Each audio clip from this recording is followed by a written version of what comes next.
In this video, I will show you how to mark a booking as completed in Hostinger website builder appointment system. This is a website built using Hostinger website builder, and I've already placed an appointment on this website and also mark it as completed for another video tutorial. And in this video, I will show you how to mark it as not completed. Just log in to your Hostinger account, then go to websites. On this account, I have multiple websites.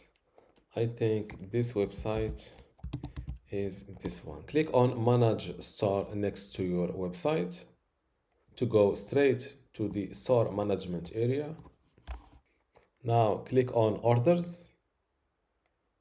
Then click on the order you want to mark as not completed. And next to completed, click on these three dots and click on mark as not completed. Are you sure you want to mark it as not completed? The customer will not be notified of this change. Click on mark as not completed again. And just like that, your order is returned to not completed. And this is how to mark a booking order as not completed in Hostinger website builder appointments system. If you still have a question, leave it in the comments below and don't forget to give this video a like. Thank you.